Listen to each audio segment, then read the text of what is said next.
só quem voltou! E sabe quem voltou também? Hikaru. E ele devia estar morto. Mas, como a gente sabe, assim como eu volto dos mortos, o Hikaru também pode voltar. Vamos lá, se tem uma coisa que eu fiz nesse último ano foi ler. Eu li várias novels, eu li vários manhwas e eu li vários mangás. E se teve um mangá que não saiu da minha cabeça, foi o mangá Hikaru ga Shindanatsu, ou o verão que Hikaru morreu. Porque, honestamente, caralho, que mangá bom! Sério, eu voltei a fazer vídeos por culpa desse mangá, só pra vocês verem o nível de como ele é perfeito. E pra vocês terem ideia de como é bom esse mangá, ele tá sendo trazido pro Brasil pela Panini. O que é um diferencial, porque ele é um mangá muito bom, mas ele não tem uma pegada mainstream. Ele tem muitas coisas que a gente pode dizer que são complicadas e não atrairia o grande público. Isso porque definir o gênero desse mangá é algo muito difícil. Tipo, a gente pode dizer que ele é um mangá de horror, mas quando a gente analisa a relação dos personagens, a gente nota que não tem muita pegada de horror, tem muito pegada mais pessoal, mais intimista. E a gente também pode tentar dizer que é um mangá de drama, mas se a gente analisar o lado paranormal, os conflitos da história, também não se encaixa exatamente nisso. Mas pra mim e pra quem já conhece o autor, sabe que provavelmente o certo seria dizer que esse é um mangá BL. Mas não é um mangá BL convencional, ele não é muito focado no romance. Ele tem sim umas certas cenas quentes e safadinhas, mas elas não são muito convencionais. E na verdade, depende do ângulo que você olhe, aquilo ali parece um grande gore. O que na real eu não sei bem se é um fetiche ou não, porque todas as cenas íntimas envolvem tripas e situações extremamente desconfortáveis. Mas apesar de ser difícil colocar Hikaru em uma caixinha, o que eu posso garantir pra vocês é que esse mangá é muito bom e vale a pena ser comentado aqui. Mas antes de abordarmos esses detalhes e tópicos que são abordados no mangá, vamos fazer um resumo sobre qual é a história, para vocês entenderem o pano de fundo onde tudo acontece. O verão que Hikaru morreu basicamente conta a história de dois adolescentes que vivem em um pequeno vilarejo. Por esse vilarejo ser muito pequeno, ter pouquíssimas crianças vivendo nele, desde pequeno esses meninos sempre foram muito próximos, afinal eles tinham idades parecidas e sempre conviveram como se fossem melhores amigos. E essa seria uma história normal de amizade até um dia chuvoso de verão onde Hikaru morre. E não, isso não é spoiler porque é meio que especificado no primeiro capítulo, apesar de levar alguns capítulos pra gente entender exatamente o que aconteceu. Mas basicamente nesse lugar ninguém sabe da morte do Hikaru, exceto Yoshiki, que é o melhor amigo dele, que viu o dia que isso aconteceu. Isso porque um pouquinho antes do Hikaru morrer, ele desaparece na floresta, e o Yoshiki, junto com várias outras pessoas, vão atrás procurá-lo. E nesse incidente, o Yoshiki acaba avistando o corpo do Hikaru morto. Só que uma semana depois, de forma misteriosa, as equipes de buscas conseguem encontrar o Hikaru, e ele volta vivo e completamente bem. O que deixa o desaparecimento e a morte dele muito mais complexas. Isso porque naquele vilarejo que é cercado de montanhas, existia uma criatura demoníaca, que aparentemente surgiu muitos anos antes por culpa de algum tipo de ritual sangrento. E por causa disso, por muitos anos, a família do Hikaru foi responsável por subir a montanha e fazer um tipo de ritual para conseguir apaziguar os ânimos dessa criatura que existia lá. Até que finalmente chegou a vez do Hikaru ser responsável por fazer esse ritual. Mas essa criatura demoníaca não é uma criatura demoníaca normal, ela não é cruel. Na verdade ela é extremamente carente e extremamente possessiva. Tanto que na família do Hikaru já existia até mesmo uma lenda que dizia que se você se apaixonasse por alguém, você tinha que se casar o mais rápido possível, pois corria o risco dessa criatura tentar roubar essa pessoa. Mas se você se casasse, a pessoa que você amava entrava no ciclo de proteção dessa família e automaticamente não poderia ser caçada por essa criatura. E mesmo com esse acordo de não agressão da criatura com a família do Hikaru, no dia que o Hikaru foi fazer o ritual, ele acabou sofrendo um acidente, e a criatura acaba confrontando ele quando o Hikaru está prestes a morrer. E de alguma forma que ainda não está claro, quando essa criatura olhou para o Hikaru, ela se reconheceu com ele. Ela viu que o Hikaru tinha os mesmos problemas, a mesma possessão, a mesma carência, um sentimento que ela conseguia assimilar.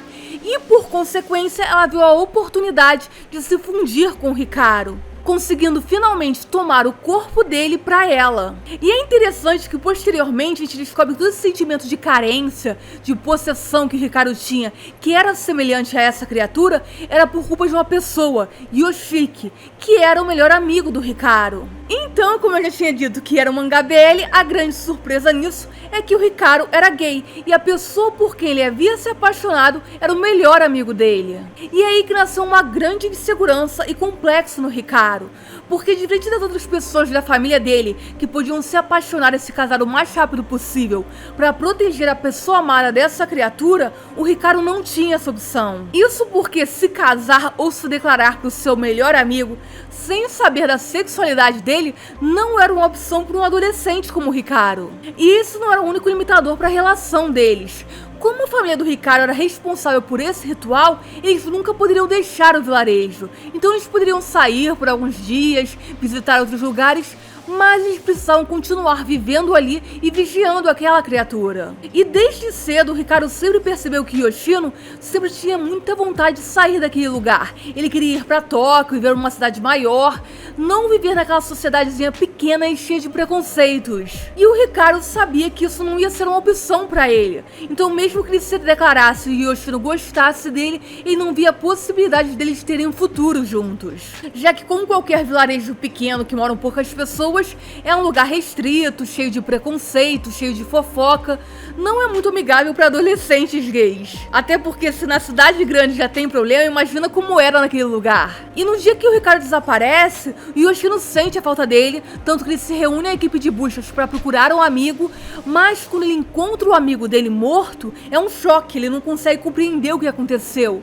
E quando ele volta para casa, ele acaba colapsando e fica 3 dias desacordado. O que estaria até que tudo bem, só que ele acorda e quando ele acorda o Hikaru já está lá. E o Hikaru tá vivo, tá bem, está como se nada disso tivesse acontecido. E o mangá realmente começa em um dia de verão, quando o Yoshino decide confrontar a criatura e dizer: olha, eu sei que o Hikaru morreu, eu sei que você não é ele, porque eu consigo ver uma diferença no seu comportamento pro Hikaru original. E obviamente quando a criatura percebe que está sendo desmascarada, ela surta, porque toda a amizade, os vínculos, a afeição que ela estava criando nesse tempo que ela estava vendo no corpo do Hikaru estava prestes a desaparecer. E principalmente todo aquele sentimento que uma vez pertenceu ao Hikaru e essa criatura conseguiu externar pelo Yoshino também estava prestes a ser rompido. E olha, falando honestamente, eu acho que essa parte da história tem até aqui um certo clichê, pois é relativamente normal a gente ver tanto em romance quanto em horror essa proposta de uma pessoa foi substituída por uma criatura diferente. Essa criatura age, fala, parece a pessoa, mas no fundo nós sabemos que não é ela, tendo a possibilidade de cair numa mesmice de várias histórias que já foram feitas antes. Mas, surpreendentemente, é justamente nesse clichê que a história se destaca, pois ela desenvolve várias camadas.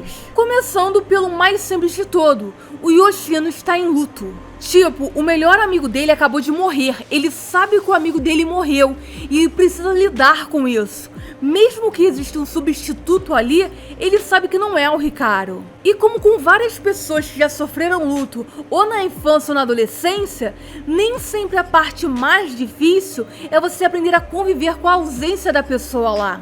Mas você também se sentir obrigado a amadurecer e aceitar a fragilidade humana. Quando a gente é mais novo, a gente é adolescente, a gente é criança, a gente não tem ideia que um dia as coisas acabam. Que um dia tudo que a gente tem, a gente conhece, pode se tornar completamente diferente. E com a morte do Hikaru, Yoshino tem que começar a aceitar isso.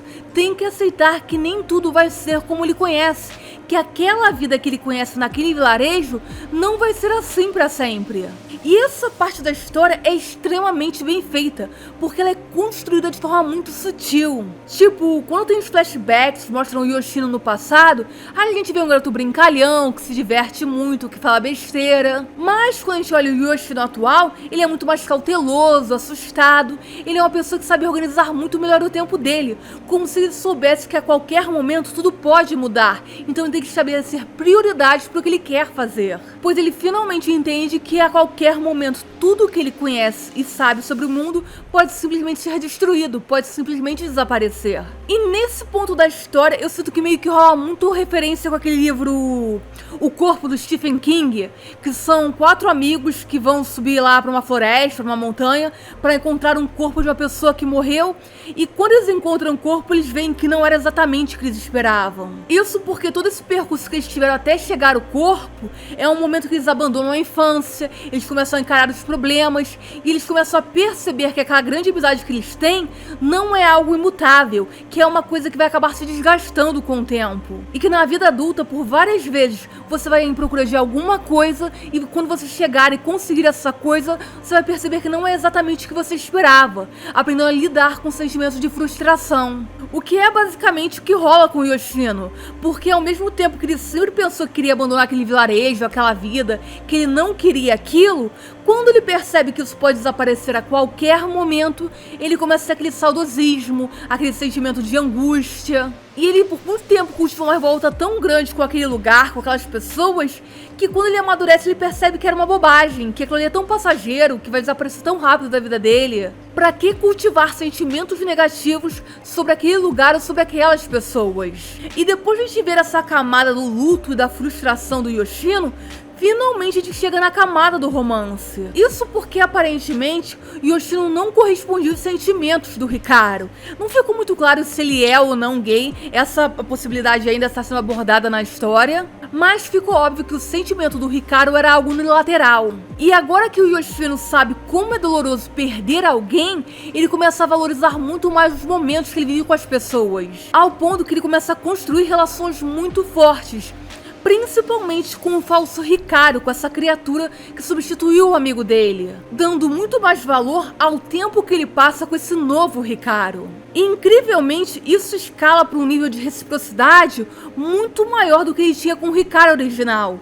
Isso porque o Hikaru original não falava sobre ritual, não falava sobre os sentimentos dele, não falava sobre estar preso naquele vilarejo, ele escondia muitas coisas do Yoshino. Até porque ele era um adolescente e tinha todas as inseguranças normais dos adolescentes. Mas essa criatura não tem toda essa carga, não tem todas essas experiências. Então ela abre o diálogo, os pensamentos e sentimentos dela com muito mais franqueza. E o que poderia ter se tornado o monstro dizendo: olha, vamos fingir que não aconteceu, que você não sabe que eu não sou o Hikaru, acaba se tornando o completo oposto. Pois a criatura, depois que teve a sua identidade revelada pelo Yoshino, começa a expor claramente que ela não é humana, tudo que ela viveu, tudo que ela sabe, começa a se comparar e tentar aprender mais sobre o Yoshino e criar uma relação de franqueza com ele. E aí você vai ver um monstro que expõe os sentimentos deles, as paranoias, os ciúmes, todos os desejos e inseguranças e até mesmo detalhes da própria origem.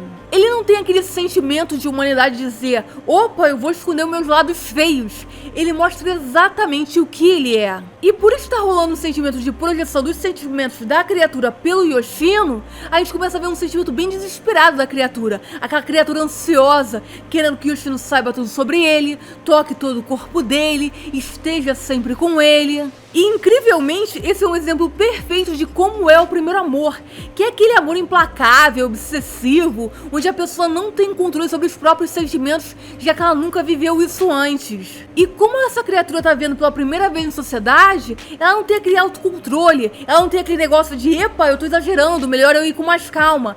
Ela expõe tudo sempre de forma muito agressiva e direta pro Yoshino, querendo que o Yoshino corresponda a ela. E o Yoshino, sempre sendo bombardeado por essa chuva de sentimentos, começa a olhar para a criatura e enxergá-la mais por uma forma infantil, como se ela fosse uma criança, como se ela não tivesse limites, como se ela não soubesse as barreiras e ela estivesse conhecendo o mundo e os sentimentos pela primeira vez, sendo o retrato perfeito de um romance de descoberta do primeiro amor. Mas, como eu disse, essa aqui é uma história de camadas, e quando a gente passa desse momento do primeiro amor, da descoberta, a gente entra na parte mais safadinha da história, onde tem um certo erotismo, uma certa maturidade ali no envolvimento deles. E honestamente, esse também é um dos pontos diferenciais desse mangá. Isso porque tem muitas cenas adultas.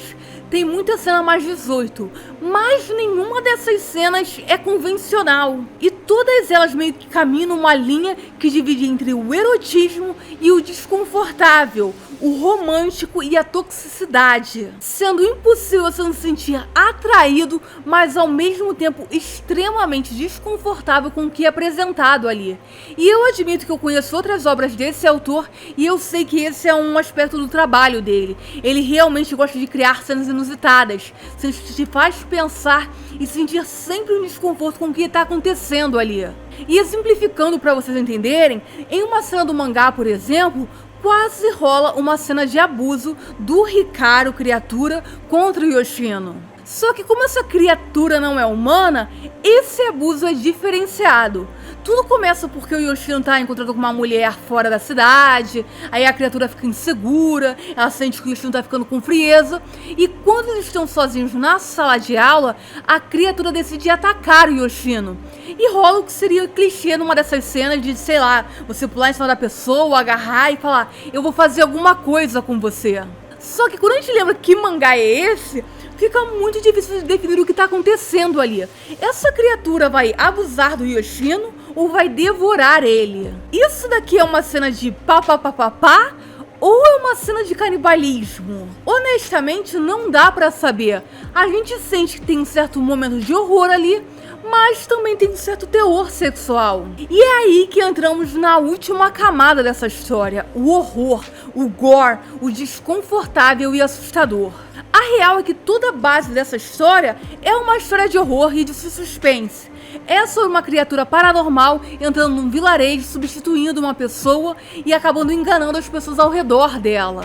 E ao mesmo tempo que ela cria vínculos e amizades, ela também é o maior perigo para aquelas pessoas.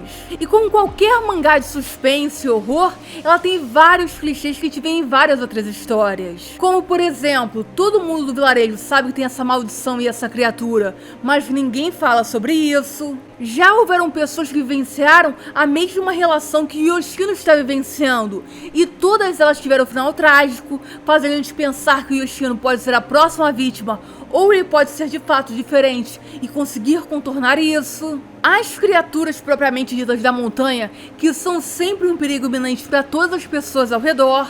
E constantemente aquele clima tenso de que alguma coisa ruim pode acontecer a qualquer momento da história.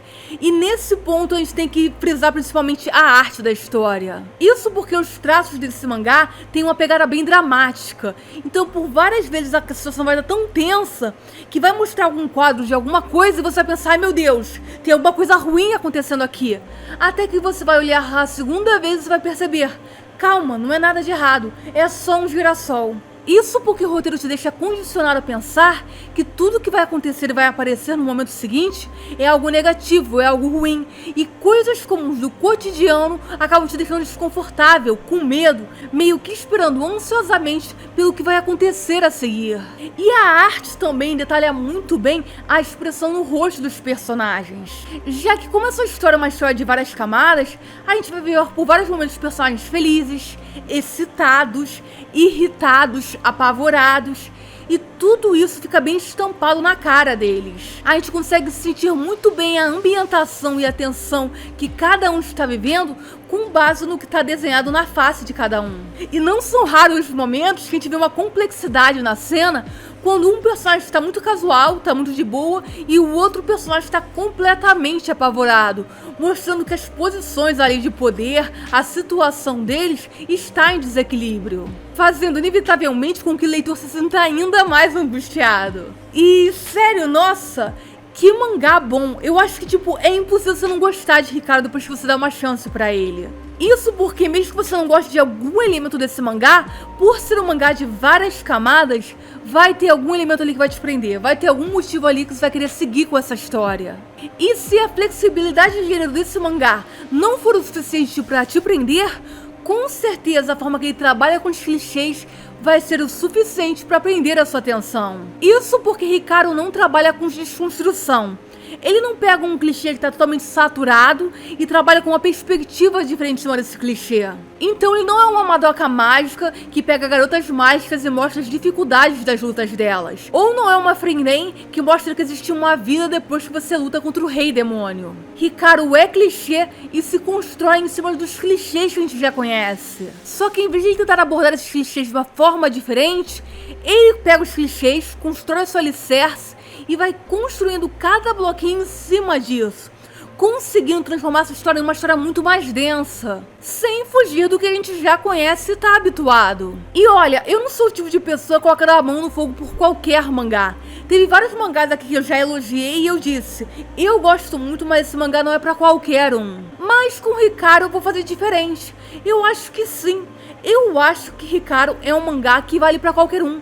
Eu acho que todo mundo que ler o mangá vai gostar dele. Eu não acho que todos vão ter a mesma experiência, afinal, dependendo da camada que você gostar mais desse mangá, você vai ter uma visão completamente diferente. Mas eu acho estatisticamente impossível você não gostar de alguma coisa que tem ali.